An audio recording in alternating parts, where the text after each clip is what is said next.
রমজান মানে হলো রোজা রাখা, তারাবির নামাজ পড়া, আর সাহরি খাওয়া, ইফতার খাওয়া। ব্যাস, রোজা, তারাবি, সাহরি, ইফতার, এই চার জিনিসের নাম হলো আমাদের মুসলমানদের রমজান মাস।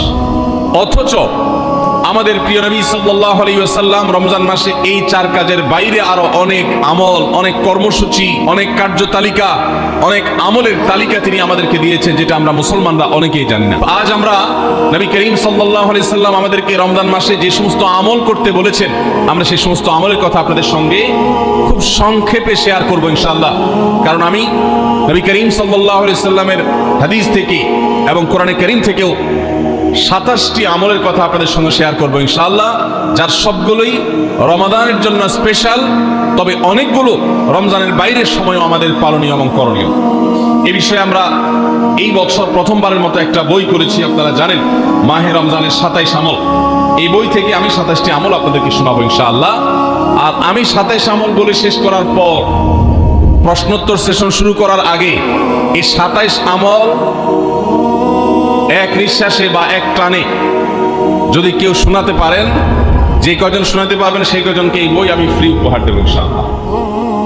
যুবকরা চ্যালেঞ্জ নিতে রাজি আছেন তো ইনশাআল্লাহ? গত 2 বছর আগে সোনাইমুড়িতে, নোয়াখালীর সোনাইমুড়িতে আমি এই 27টি আমলের উপরে বক্তব্য রেখেছিলাম। আমাকে সোনাইমুড়ির এক যুবক বিস্মিত করেছে, চমৎকৃত করেছে, সারপ্রাইজড করেছে। সে এক দাঁড়ানোতে টানা 27টা আমল বলে দিয়েছে। আমি নিজে বইয়ের লেখক হয়েও আমি বলতে পারবো না, 27টা টানা বলতে পারবো না, একটু বেঁধে বেঁধে বলতে হবে। কিন্তু সেই তরুণ টানা 27টা বলে দিয়েছে। তো বগুড়ার যুবকরা এই চ্যালেঞ্জ নিতে রাজি আছেন ইনশাআল্লাহ? রেডি তো তাহলে? ঠিক আছে ইনশাআল্লাহ। আমি সাধারণত ওয়াজ করার পর কি করলাম সেটা আবার শুনি, ফিডব্যাক নেই। শুধু আমি ওয়াজ করে চলে যাব, পানি শেষে চলে যাব, মাছ ধরবো না, তা তো হয় না। এই জন্য আজকের ওয়াজের পরে মাছ ধরা হবে ইনশাআল্লাহ। ঠিক আছে তো ইনশাআল্লাহ? যে যত বেশি প্রশ্নের উত্তর দিতে পারবেন সে তত বড় মাছ, রুই কাতল হিসাবে বিবেচিত হবে ইনশাআল্লাহ। যদি আল্লাহ তাআলা আমাদেরকে মানুষ করে সৃষ্টি করেছেন, মাছের চাইতে অনেক শ্রেষ্ঠ আমরা, শুধু বুঝার সুবিধার্থে বলা। আল্লাহ আমাদেরকে মনোযোগের সাথে শোনা এবং আমল করার তৌফিক দান করুন। ভাইরা আমার, রমাদান কেন্দ্রিক যে সমস্ত আমল, যে সমস্ত করণীয় আমাদের আছে, তার মধ্যে প্রথম করণীয় হলো শাবানের 29 তারিখে পশ্চিম আকাশে রমজানের চাঁদ তালাশ করা। এটা একটা আমল। কোন দিন চাঁদ তালাশ করবেন? শাবানের 29 তারিখ। এই বছর আমাদের দেশে শাবানের 29 তারিখ কবে হচ্ছে? রোজা কবে থেকে শুরু হচ্ছে? তাহলে 29শে শাবান সন্ধ্যায়, যেদিন থেকে রোজা হওয়ার সম্ভাবনা আছে, সেই দিন সন্ধ্যায় মাগরিবের আগে পশ্চিম আকাশের দিকে চাঁদ অনুসন্ধান করার চেষ্টা করে তাকাবেন। পশ্চিম আকাশে চাঁদ অনুসন্ধান করার জন্য যদি চেষ্টা করেন, একটু খোঁজার চেষ্টা করেন, চাঁদ দেখতে যদি পান তো ভালো।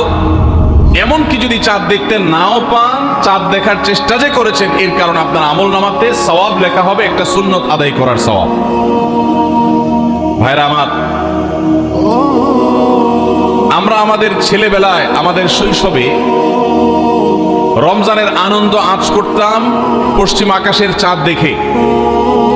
ঈদের আনন্দের সূচনা এবং শুরুই হতো ঈদের চাঁদ দেখার মধ্য দিয়ে। এমন একটা সময় আমরা এখন এসে পৌঁছেছি যে সময়ে সবাই চাঁদ তালাশ করে, কিন্তু সেটা আকাশে না, ফেসবুকে। ঠিক না ঠিক? চাঁদ কি ফেসবুকে উঠে না আকাশে উঠে? তাহলে সবাই যদি ফেসবুকে চাঁদ তালাশ করেন, আকাশে চাঁদ দেখবে কে? ও ইসলামী ফাউন্ডেশনের হেলাল কমিটি, চাঁদ দেখা কমিটির কিছু মানুষ, তাদের উপরে নির্ভর করে 18-20 কোটি মানুষ তারা ফেসবুকে তাকায় আছে। এটা খুবই দুর্ভাগ্যজনক একটা বাস্তবতা।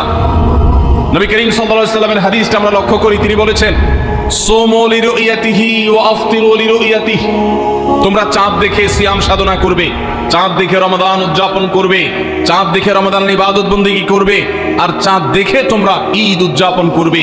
চাঁদ দেখে তিনি আমাদেরকে রোজা রাখতে বলেছেন। অতএব চাঁদ দেখতে হবে কি হবে না? ভাইরা আমার, বিলুপ্ত হওয়া মৃত প্রায় সুন্নাহগুলোর মধ্যে থেকে একটা হলো চাঁদ তালাশ করার সুন্নাহ। এটা ফরজে কিফায়া, মুসলিম সমাজের কেউ যদি না করে সবাই গুনাহগার হবে। এটা খুবই রিস্কি একটা বিষয়, দুর্ভাগ্যজনক একটা বিষয় যে 20 কোটি মানুষের রমজান মাত্র মুষ্টিমেয় কয়েকজন মানুষের দেখার উপর নির্ভর করবে। ভাইরা আমার, আমরা পশ্চিম আকাশে চাঁদ দেখার চেষ্টা করব ইনশাআল্লাহ। যদি চাঁদ দেখতে পান আপনি, তাহলে নবী সাল্লাল্লাহু আলাইহি ওয়াসাল্লামের সেখানে একটা দোয়া পড়বেন, আল্লাহুম্মা আহিল্লাহু আলাইনা বিল ইয়ুমনি ওয়াল ঈমান ওয়াস সালামাতি ওয়াল ইসলাম রাব্বি ওয়া রাব্বুকাল্লাহ। চাঁদকে লক্ষ্য করে বলবেন, চাঁদের সাথে কথা বলবেন। চাঁদ আপনার কথা হয়তো বুঝবে না, কিন্তু আল্লাহর এরকম সৃষ্টি যারা আমাদের কথা বুঝতে পায় না, তাদেরকে লক্ষ্য করে কিছু বলার মানে হলো আপনি মূলত আপনার মনের আকুতিকে প্রকাশ করছেন। চাঁদকে লক্ষ্য করে নবী সাল্লাল্লাহু আলাইহি ওয়াসাল্লাম চাঁদ দেখলে পড়তেন, আল্লাহুম্মা আহিল্লাহু আলাইনা বিল ইয়ুমনি ওয়াল ঈমান। হে আল্লাহ, এই যে চাঁদ আমি দেখতে পাচ্ছি, এই চাঁদের পুরো মাসটাকে যে আমার জন্য বরকত এবং ঈমান দিয়ে পরিপূর্ণ করে দিন। এই চাঁদ পুরো মাস জুড়ে থাকবে, অতএব এই পুরো মাস জুড়ে এই চন্দ্র মাসে আমি আপনার কাছে আমার জীবনে প্রভূত বরকত, কল্যাণ এবং ঈমান আপনার কাছ থেকে চাই। ওয়াস সালামাতি ওয়াল ইসলাম, এবং আমি নিরাপত্তা চাই। এই চাঁদ, এই চন্দ্র মাস আমার জন্য যেন নিরাপদ হয় এবং ইসলামের সাথে যেন এই মাস আমি অতিবাহিত করতে পারি, ঈমানের সাথে যেন অটল অবিচল থাকতে পারি। রব্বি ওয়া রাব্বুকাল্লাহ, হে চাঁদ, তোমার সৃষ্টিকর্তা পালনকর্তা আর আমারও পালনকর্তা এক আল্লাহ। ভাইরা আমার, চাঁদ দেখার চেষ্টা করা যাবে তো ইনশাআল্লাহ? সোশ্যাল মিডিয়াতে আপনি চাঁদের খবর খোঁজেন, দোষ নাই, কিন্তু আমরা সবাই যদি সোশ্যাল মিডিয়াতে চলে যাই, পশ্চিম আকাশে চাঁদটা দেখবে কে? দুর্ভাগ্য। মসজিদ মাদ্রাসার ছাত্ররা, ওলামা ইকরাম, তারাও চাঁদ তালাশ করতে দেখা যায় খুবই কম, খুবই নগণ্য। আল্লাহ তাআলা আমাদের সবাইকে মৃত প্রায় সুন্নাহকে জিন্দা করার তৌফিক দান করুন। এই বছর 29শে রমাদান শুক্রবারে হবে না শনিবারে হবে? কে কে চাঁদ দেখবেন হাত তোলেন। আল্লাহ আমাদের